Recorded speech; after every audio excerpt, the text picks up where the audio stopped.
할렐루야. 네, 주 안에서 만나 뵙게 되어서 반갑습니다. 주님 안에서 평안하시고 성령 충만하시기를 축복드립니다. 페이스북에서 최 목사님을 처음 알게 되었고 얼굴을 한 두 번 정도 보면서 교제를 계속 나누고 있는데요. 이 계기로 오늘 이 자리에서 말씀을 전할 수 있게 되었습니다. 최 목사님 처음 만날 때 이 교회로 저를 부르셔서 교회를 한번 구경시켜 주셨어요. 그러면서 이 더 라이프 교회가 세워지는 이 역사도 듣게 되었는데요. 하나님 말씀 위에 교회가 든든하게 서 가고 있구나, 이런 느낌을 받으면서 개인적인 마음은 부럽다, 이게 가장 먼저 들었던 마음입니다. 우리 최 목사님이 말씀으로 우리 성도님들 한 분 한 분 세워가는 그 모습을 보면서 우리 성도님들이 목사님을 통해서 말씀대로 잘 따라와 주고 있구나, 이 마음이 들어서 동료 목회자로서 여러분들께 먼저 감사 인사를 좀 드리고 싶어요. 개인적으로 아까도 말씀드렸듯이 그 부러운 마음이, 제 인천 사람이거든요. 파주로 이사 와가지고 다 때려치고 저도 이 교회에 등록하고 같이 서가고 싶다, 그런 마음이 너무 많이 들었던 것 같아요. 그만큼 이 더 라이프 교회 안에는 하나님의 임재가 늘 있고요, 하나님의 일하심이 있는 교회임을 믿으시기 바랍니다. 제가 왜 이야기를 드리냐면, 우리 성도님들께서 자부심, 교회에 대한 자부심을 많이 가지시라는 거예요. 작아 보이는 것 같지만 절대 작은 게 아니고 저 목사님 큰 목회 하고 계시는 거예요. 무너져가고 있는 한국교회 안에 이 더 라이프 교회는 하나님이 예비하신 소망입니다. 그래서 주변 분들 많이 초대해 주시고요, 이 빈 의자 다 채워 주셔서 여러분 마음껏 교회 자랑해 주셔도 괜찮아요. 저도 페이스북에 더 많이 자랑할 거예요. 하나님의 머무심이 있다라는 교회의 자부심을 꼭 가지시고요, 그 교회가 하나님 말씀에 지금도 든든히 서가고 있어서 여러분들을 지금도 이 자리에 불러주신 거예요. 왜냐하면 하나님의 마음을 여러분 느껴지십니까? 하나님이 여러분 한 분 한 분을 곁에 두고 싶어 하셔서, 여러분과 무엇을 하든지 함께 하고 싶어 하셔서 여러분들을 이 자리에 부르신 거예요. 바깥에 굉장히 미끄럽잖아요. 오고 싶지도 않고 때로는 졸리고 피곤한 가운데서도 하나님은 흔드셔서 여러분들을 이 자리에 부르셔서 하나님 만나게 하시려고 부르신 특별함을 꼭 기억하시기를 주의 이름으로 축복합니다. 옆에 계신 분들에게 한번 이렇게 인사해 주실까요? 올 한 해 당신 덕분에 행복했습니다. 한번 이렇게 인사해 주세요. 네, 좀 이렇게 인사 안 하신 분들은 같이 좀 소외되지 않게 해주세요. 예, 한 번만 더 하실까요? 내년에도 이 행복 함께 누려가십시다. 시작. 네, 내년에도 이 행복을 함께 누려가시면 좋겠어요. 우리 성도님들은 시대와 상관없이 내가 이 세상을 살아가면서 행복하다고 느껴지십니까? 여러분 행복하세요? 이게 진실된 고백으로 대답을 하셔야 돼요. 목회자는 목회자 나름대로 굉장히 힘든 삶을 살아가고 있어요. 개척교회 목회자들은 이 긴장의 끈도 놓치지 않고 있습니다. 왜냐하면 우리 성도님들의 삶을 돌아보면서 아버지의 심정으로 자식들 걱정하듯이 늘 그 마음을 가지고 있기 때문입니다. 물질적으로도 개척교회 목회자들은 자유롭지는 못한 것 같아요. 사역적으로는 지금 내가 잘하고 있는 건가, 하나님 앞에서 올바르게 서가고 있는 건가, 늘 그런 고민과 절망과 좌절, 낙심할 때가 굉장히 많이 있거든요. 어쩔 때는 설교 한번 죽쓰면 한 주간이 굉장히 고달프고 힘들고 어렵기도 합니다. 근데 저 같은 경우는 이중직 목회자예요. 이중직 목회자라는 것은 주말에는 이렇게 말씀 사역하고 똑같이 하지만 평일에는 여러분들과 같이 땀 흘리고 나가서 일을 하고 있습니다. 저는 학부를 신학하고 사회복지랑 복수로 전공한 사람이에요. 그리고 신대원을 4년 다녔습니다. 원래 신대원이 3년 과정이거든요. 근데 초급파 교단에서 이제 합동 교단으로 편입하는 과정에 1년을 더 다녔기 때문에 신대원을 4년 다녔습니다. 그리고 부교육자를 대략 11년 정도 부교육자 생활을 했기 때문에 세상이 필요하는 전문적인 기술을 배울 수는 없었어요. 전문적인 기술이야 봤자 그냥 이 목회 사역하는 것이 전부였는데 일터에 나가 보니까 이런 것이 전혀 도움이 되지 않았습니다. 제가 할 수 있는 것은 일용직 노동자, 그러니까 개척교회 개척을 이제 준비하려고 하다 보니까 가정의 생계는 책임져야 되고 그들을 포기할 수는 없는 거예요. 목회한다고. 그래서 일용직 목회자를 선택하면서 두 가지를 동시에 하고 있는데, 감사한 것은 건강한 신체가 있기 때문에 지금 제가 이삿짐 센터에서 1년 2개월 정도 일을 하였습니다. 그러면서 동시에 온라인으로 유튜브 구독자 99명과 저희 가족과 때로는 저희를 필요로 하는 그런 사람들과 같이 교회를 시작하게 되었는데요. 그러면서도 장례 예배, 돌 예배 인도, 결혼식 주례, 외부 설교 사역까지 다양하게 감당할 수 있는 그런 은혜를 주셨어요. 그런데도 힘들어요. 피곤하고요. 전문적인 또 이사인이 아니다 보니까 욕도 굉장히 많이 먹어요. 내가 이렇게까지 해야 하나 싶을 정도로. 그러면서 제가 한 가지 깨닫고 배운 것이 있습니다. 우리 성도님들이 지금 살고 있는 일상과 일터, 그리고 이삿짐을 나르다 보니까 집안 현장으로 제가 들어가서 우리 성도들의 삶도 이렇게 살아가는구나, 그거를 보게 되었습니다.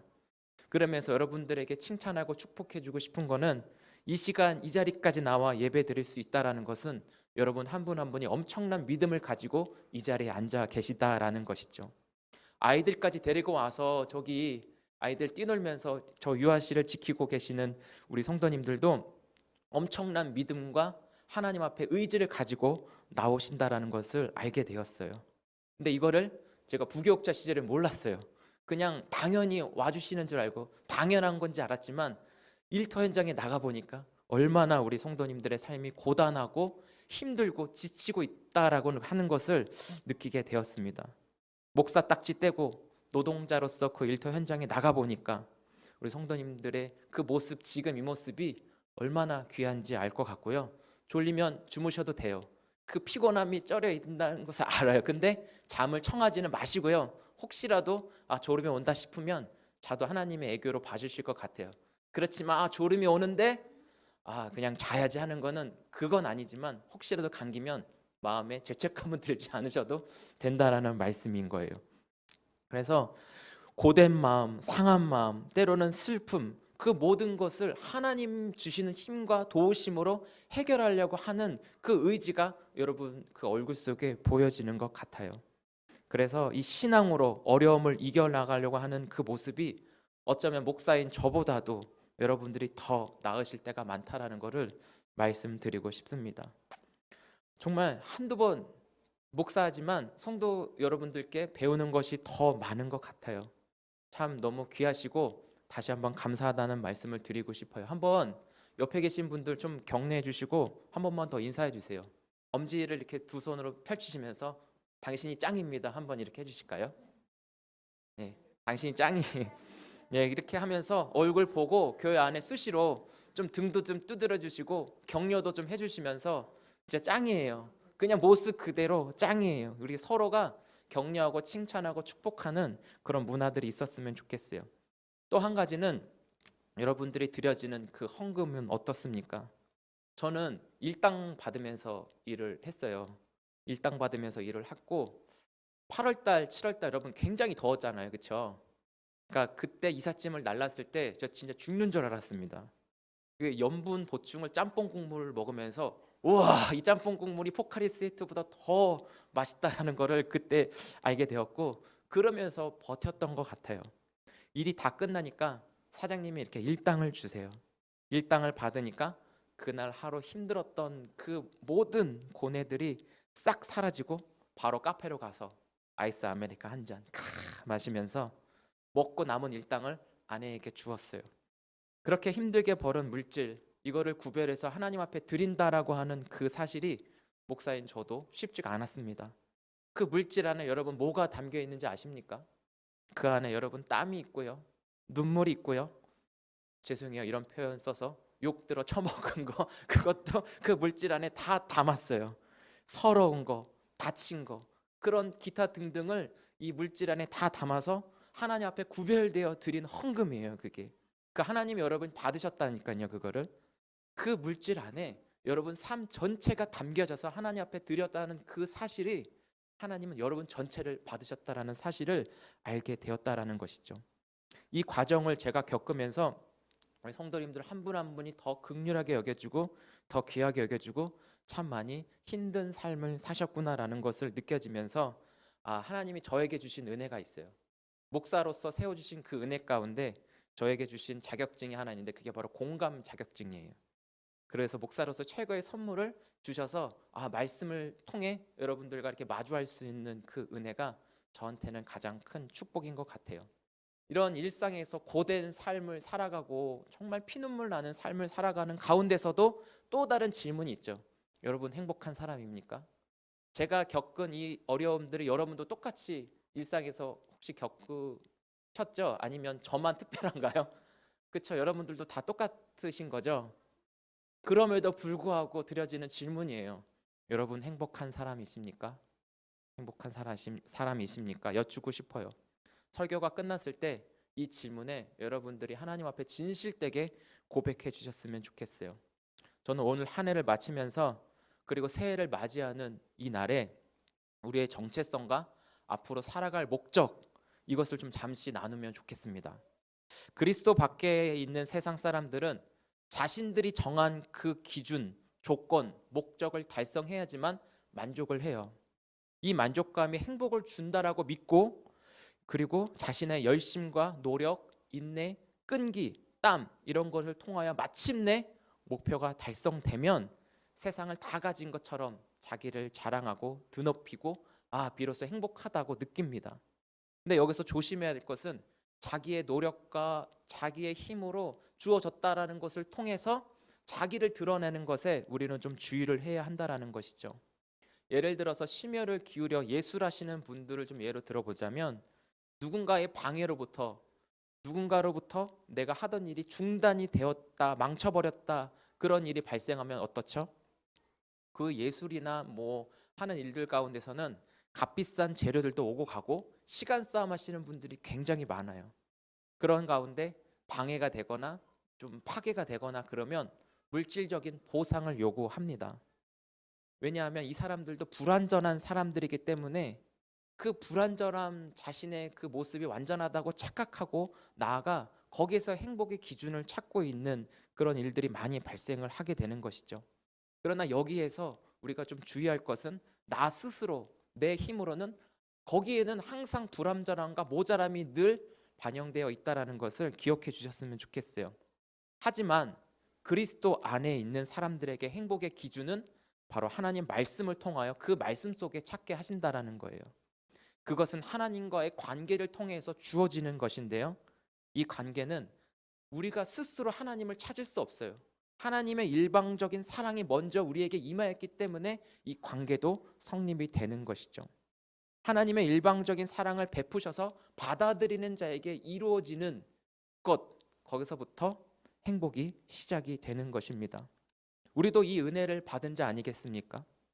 하나님의 말씀을 듣는 자, 그 말씀을 믿음으로 받아들이는 자의 정체성이 바로 복 있는 사람, 이 바꿔 말하면 행복한 사람이라고 하나님이 선언해 주신 거예요. 그렇게 부르셨다라고 하는 것은 너는 내 말을 받아들이고 믿음으로 수용한 자들에게 복 있는 사람이야 라고 땅땅땅 하나님이 선언해 주신 것입니다. 내가 행복한 사람이 될 거야가 아니라 하나님의 말씀을 주셨는데 믿음으로 받아들이는 모든 사람에게, 우리 여기 학생도 하나님이 주시는 그 말씀을 받아들이는 그 은혜로 이미 그 자체로 복 있는 사람이 되었다라고 하나님이 말씀해 주신 것이죠. 여기서부터 시작하는 거예요. 여러분 차이점이 뭔가 아시죠? 내가 스스로가 아니라 하나님으로부터 주어지는 것에서부터 시작된 행복한 사람. 이 차이점을 잘 구분하셔야 됩니다. 내가 행복한 사람이 될 수 있는 건 완전하신 하나님이 나를 지으셨는데 나를 향하여 행복한 사람이라고 불러주신 것을 믿음으로 받아들일 때 나는 행복한 사람으로 다시 태어나게 되는 것입니다. 지금 불행하고 괴롭고 슬픈 환경에 놓여 있다 할지라도 세상 사람들이 놀리고 손가락질하고 너 공부 못하는데 어쩌고저쩌고 막 들리거든요. 그럼에도 하나님 앞에서는 이 모든 것이 아무런 소용이 없다라는 거예요. 완전하신 하나님이 우리를 행복한 사람이라고 복 있는 사람이라고 못 박아 주셨기에 아무리 힘센 사람이 협박해서 너 이렇게 한다 할지라도 하나님 말씀은 바뀌지 않는다는 것에 우리는 소망을 가질 수 있습니다. 믿으시죠? 우리가 이 정체성을 가지고 살아가는 것, 이게 바로 복 있는 사람이 지니고 있는 특권입니다. 여러분, 복 있는 사람, 다시 말하면 행복한 사람들이십니까? 우리 한번 신명기 33장 29절 말씀을 같이 한번 읽어보겠습니다. 신명기 33장 29절 같이 읽죠. 시작. 이스라엘이여 너는 행복한 사람이로다. 여호와의 구원을 너같이 얻은 백성이 누구냐? 그는 너를 돕는 방패시요 내 영광의 칼이시로다. 내 대적이 내게 복종하리니 내가 그들의 높은 곳을 밟으리로다. 아멘. 이 말씀은요, 모세가 죽기 전에 이스라엘 백성들에게 행하신 하나님 말씀입니다. 이스라엘 백성들을 향하여서도 너는 행복한 사람이로다, 이렇게 하나님이 선언해 주십니다. 여호와의 구원을 너같이 얻은 백성이 누구냐 이렇게 표현하면서 여호와의 구원을 공급받고, 다른 말로 말하면 은혜를 받았다, 이 은혜 받은 자들을 향하여 주시는 말씀인 것이죠. 나의 업적이 아니라 하나님 주신 은혜를 받아들이는 사람이 복 있는 사람, 행복한 사람이라는 것을 꼭 기억해 주시기 바랍니다. 그리고 여러분, 한 분도 빠짐없이 이 복을 누리며 복 있는 사람으로 하나님과의 관계의 축복을 평생 누리시기를 한 번 더 축복합니다. 그래서 복 있는 사람이 비로소 어떻게 살아가야 하는지, 그게 바로 말씀으로 시선을 돌려 오늘 읽은 시편 1편으로 우리가 돌아가야 하는데요. 1절 2절 한번 같이 보실까요? 시편 1편 1절 2절 시작. 복 있는 사람은 악인들의 꾀를 따르지 아니하며 죄인들의 길에 서지 아니하며 오만한 자들의 자리에 앉지 아니하고 오직 여호와의 율법을 즐거워하여 그의 율법을 주야로 묵상하는 자로다. 아멘. 한마디로 말씀드리면 이 복 있는 사람은 여호와의 율법을 주야로 묵상하는 자가 복 있는 사람이라는 거예요. 성경 오늘 이것을 우리에게 알려줍니다. 복 있는 사람이 된 것도 우리의 노력으로 된 것이 아니고, 묵상하는 것도 우리의 힘과 노력으로 묵상하는 게 아니라는 거예요. 물론 노력이 필요하겠지만 근본적으로 시작점이 다르다는 것입니다. 묵상이라는 말은 원어로 하가라고 하는 단어를 사용합니다. 이 말은 계속 소리내어서 말씀을 되뇌이고 소리내어서 읽는 것에 일차적인 의미를 가지고 있어요. 그래서 반복적으로 계속 말씀을 읽으면서 되뇌이는 가운데 우리의 생각과 마음이 말씀으로 계속 만들어져서 하나님이 원하시는 것을 하게 되고 하나님이 싫어하는 것을 하지 않는 그런 사람으로 말씀이 계속 만들어 가시는 거예요. 여러분, 중독이 어떻게 되는지 아십니까? 한번 빠져나오면 헤어날 수 없을 정도로 그 중독은 우리를 무섭게 사로잡는데요. 이 묵상도 마찬가지로 역으로 생각한다면 하나님 말씀에 빠져나와 헤어나오지 않는 은혜 안에 우리가 좀 거하는 게, 말씀 이 중독이라는 표현이 좀 좋진 않지만 이해를 돕기 위해서 말씀 이 중독이 우리는 이 땅을 살아가는 유일한 무기라는 것입니다.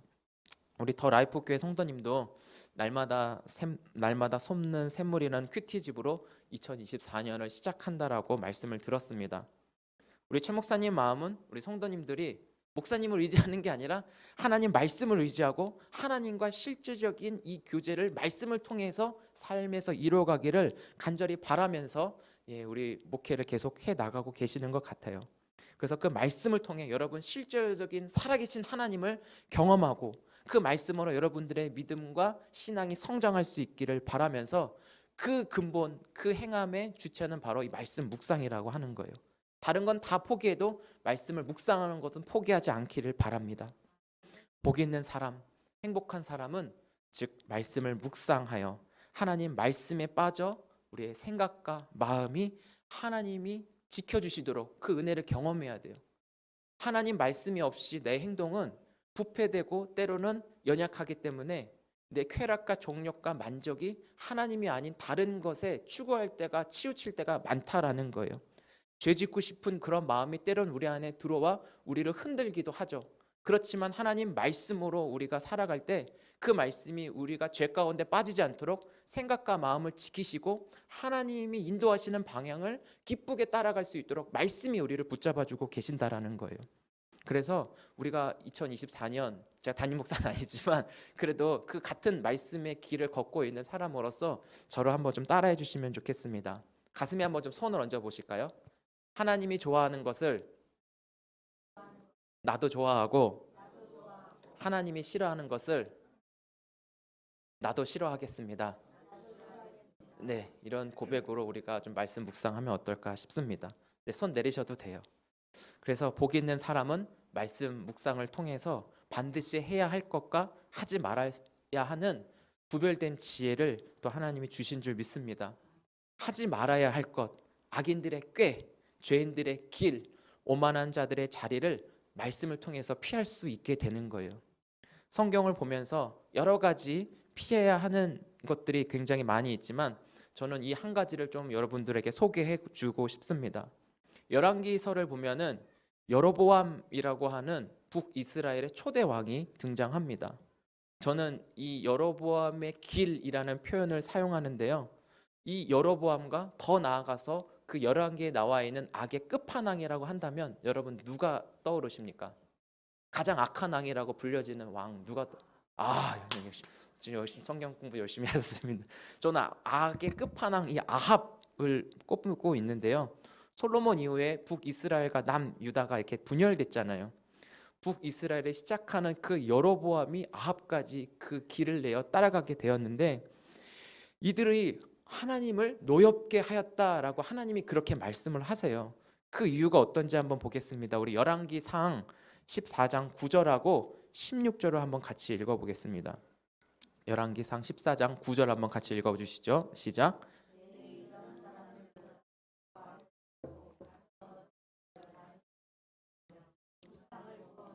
나를 노엽게 하고 나를 내 등 뒤에 버렸도다. 한번 16절도 같이 읽어보실까요? 시작. 여호와께서 여로보암의 죄로 말미암아 이스라엘을 버리시리니 이는 그도 범죄하고 이스라엘로 범죄하게 하였음이니라 하니라. 아멘. 원래 이 복 있는 사람, 행복한 사람은 하나님의 소유물이에요. 출애굽기에 봐도 너는 나의 소유다 이렇게 말씀하죠. 이 말은 하나님과 교제하고 소통해야지만 살아갈 수 있는 그런 자들이라는 것을 뜻합니다. 그런데 여러분 어떻게 되었죠? 이 여로보암 이 사람을 통해서 이 이스라엘의 지도자라고 불려지는 그 왕인데 가나안의 신 바알을 숭배하도록 이스라엘 백성 전체를 유도합니다. 우상을 만들어서 하나님을 떠나게 만드는 죄에 빠지게 했다라는 것이죠. 하나님도 하나님의 백성들이 범죄에 빠지게 만든 이 여로보암의 죄를 악하게 여기고 하나님이 그를 심판하신다 말씀하고 있습니다. 이 심판의 결과가 저는 이 오늘 읽은 시편 1편 4절 5절에 여기 잘 나와 있다라고 봐요. 한 번 더 같이 읽어보실까요?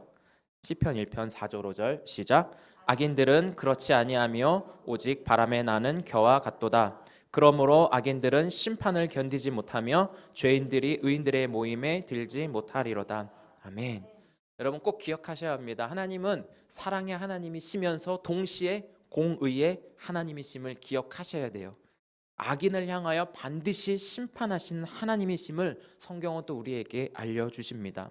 심판의 결과가 바로 바람에 나는 겨와 같다.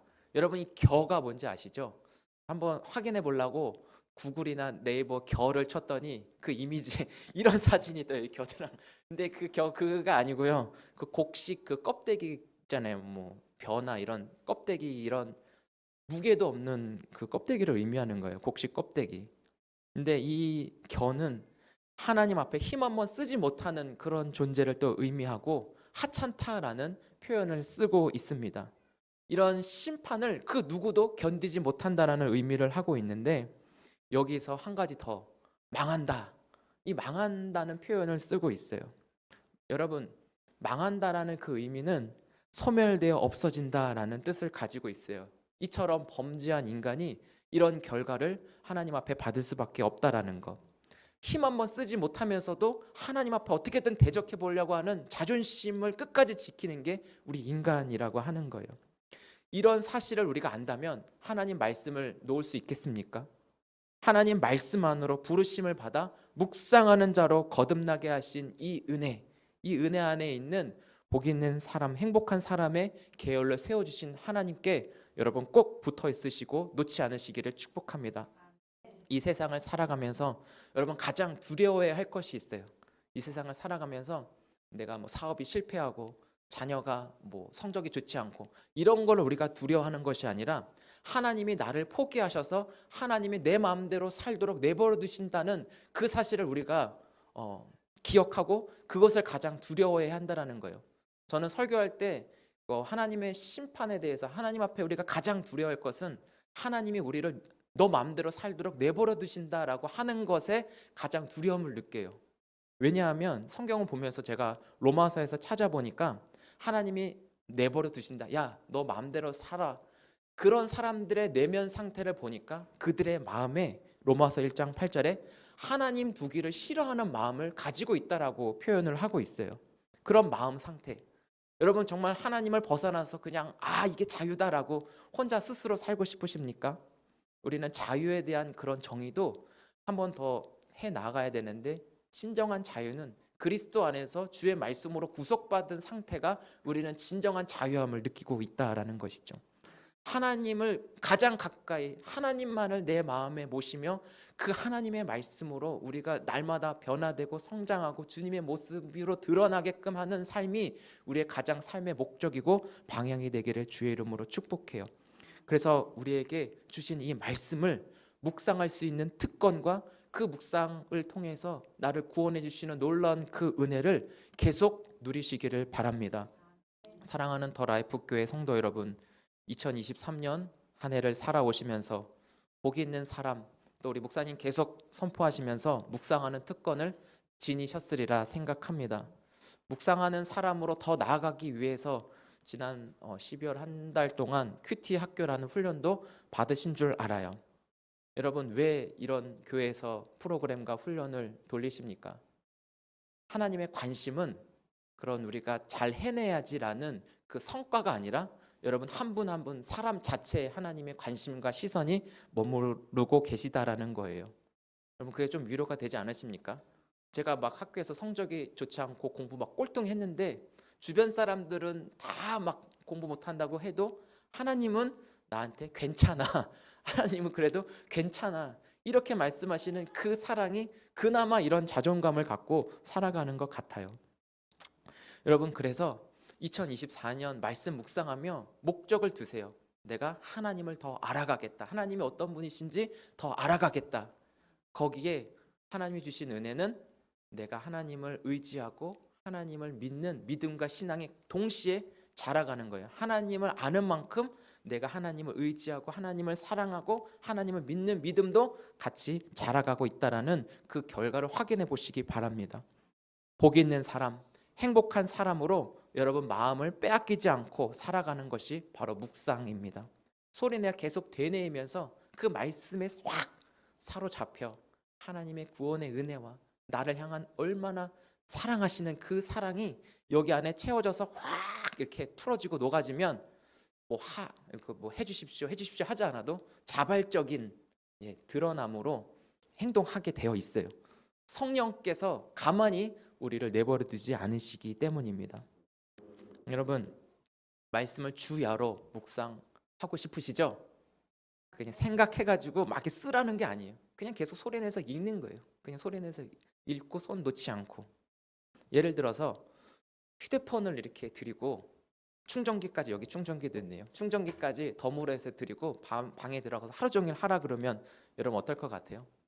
우리 학생들 사역하다 보면 땡큐 감사합니다 최고의 선물을 주셨어요. 그리고 저희 아이도 TV 보고 리모컨 주면은 와 진짜 막 유튜브 뽀로로 그러면서 그 아이가 막 하루 종일 TV만 봐. 막 감기 걸려가지고 막 아프고 그런데도 그것만 있으면 돼요. 알아 우리 교회 아빠 설교 좀 이렇게 듣고 좀 해봐. 좀 말씀 좀 들어야지. 뭐. 유튜브 뽀로로 하면은 음성 인식이 다 이렇게 해주거든요. 그 아이들은 아직은 그런 상황에 놓여 있는 것 같아요. 그렇지만 하나님의 말씀에 우리 마음이 지배되면 묵상 좀 하세요. 큐티 좀 하세요. 목사님 얘기하지 않아도 그냥 자연스럽게 성경을 펼치게 된다니까요. 우리의 마음 상태를 하나님께로 온전히 고정되고 하나님이 나를 사로잡아 주시도록 항상 내어드리기를 주의 이름으로 축복해요. 그래서 우리가 그 십자가의 은혜를 생각해 보면 나 중심의 옛 자아를 다 끊어버리고 새 마음을 주셨는데 그 새 마음이 더 하나님이 원하는 것을 하고 싶고 하나님이 싫어하는 것을 싫어하는 그런 마음으로 주께서 인도해 가신다라는 거예요. 그래서 묵상을 하면서 이기적인 나의 야망과 욕심이 버려지고 하나님의 뜻이 이루는 것이 나의 평생 소원으로 그렇게 살아가게끔 인도해 가신다는 묵상의 그 의미를 여러분 잘 새해를 통해 알아가셨으면 좋겠습니다. 더 나아가서 나뿐만이 아니라 우리 저기 유아실에 우리 머물고 있는 우리 아이들에게도 묵상할 수 있도록 우리 부모님들이 잘 교육해 주셔야 할 것입니다. 묵상을 통해 저 아이들이 누가 뭐래도 복 있는 사람, 행복한 사람이라는 것을 저 아이들이 말씀을 통해 깨달아지는 그런 은혜로 함께 말씀에 붙잡혀 있다면 얼마나 좋을까요? 하나님 나라를 묵상할 수 있는 자녀들로 우리 더 라이프 교회 안에 세워지기를 축복합니다. 말씀을 마치겠습니다. 복 있는 사람 그 자체는 주야로 묵상하는 자, 그 결과는 형통이라고 하였습니다. 형통이 뭐죠, 여러분? 이 시편 1편을 제가 세번역본으로 좀 보면서 이 형통이라는 말이 이렇게 번역이 되어 있더라고요. 하느님마다 잘 된다. 이렇게 번역을 해요.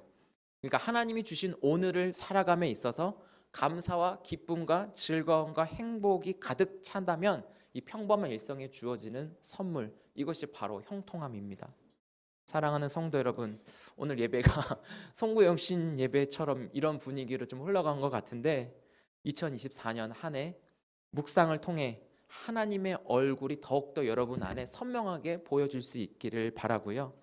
하나님 말씀에 사로잡혀 주님의 얼굴을 바라보면 이 시대의 걱정과 염려, 근심을 말씀 속에서 해결할 수 있는 힘과 능력과 지혜도 채워지는 줄 믿으시기 바랍니다. 주님의 얼굴이 말씀 묵상을 통해 내 안에 딱 들어올 때 하나님과 교제하고 소통하는 그 관계만 더 깊어진다면 우리가 어떠한 상황에 놓여 있다 할지라도 그 결과는 형통이라는 것을 여러분 믿으시기 바랍니다.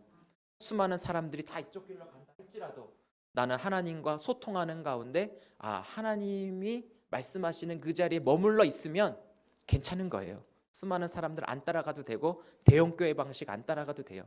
이 더 라이프 교회 안에 임재하시는 하나님의 말씀으로 우리가 그 은혜를 누리고 있다면 우리가 최고의 모든 것을 가진 자라는 것을 여러분 기억해 주시기 바랍니다.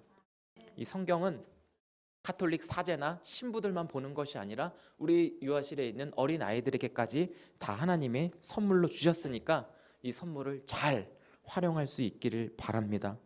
말씀을 먼저 사랑하고 하나님 만나기를 간절히 구하면서 우리 묵상하십시다. 묵상을 통하여 하나님과의 깊어진 관계를 통해 내가 계속 복 있는 사람이라는 것을 흔들리지 않는 정체성으로 굳건해질 수 있기를 바랍니다. 여러분 혼자가 아니에요. 주님이 함께 하십니다. 주께서 저와 여러분 모두에게 더 라이프 교회와 우리 손잡는 교회 모두에게 이루시고자 하는 그 하나님의 약속을 발견하는 기쁨과 성취하신 하나님의 실제를 경험하여 하나님의 일하시는 역사를 통해 여러분 한 분 한 분이 하나님만을 의지하는 사람으로 주께서 인도해 가실 것을 기대하시기 바랍니다. 2024년 행복한 사람으로 불러주셔서 여호와의 말씀을 주야로 묵상하는 즐거움은 세상의 화려함과 분주함에 마음을 빼앗기지 마시고요. 나와 우리 자녀들 모두가 말씀 묵상에 우선시하여 아이들까지도 하나님 주신 사랑으로 자존감 충만, 아이들이 믿음으로 기도하는 가운데 하나님이 기도를 이루시는 그 응답을 실제로 경험하면 다른 것보다 하나님 찾을 거예요. 저도 이게 주차장에 이제 들어가면은 저희 아이한테 기도하라 그래요. 알아야 주차장 기도 좀 해줘. 그러면 하나님 우리 주차장 자리 주세요. 좋은 자리 주셔서 주차할 수 있게 해주세요. 계속 그 기도를 주문처럼 해요. 그러면 자리가 없는데 없는 가운데 얘가 기도하면 신기하게 자리가 빠져서 우리가 차댈 수 있게끔 하나님이 그 순간순간 일하시기도 하시더라고요. 그러니까 어린아이의 그 기도를 많이 좀 써먹거든요. 우리 부모님들도 어린아이들에게 알아야 아이들 이름 불러서 기도해줘. 그러면 그 기도, 그러니까 하나님하고 관계가 이미 되어 있기 때문에 어떤 걸 해도 하나님이 때로는 이렇게 이루시는 것을 보게 돼요. 그러면서 하나님에 대한 기대도 더 많이 갖게 되는 것이죠.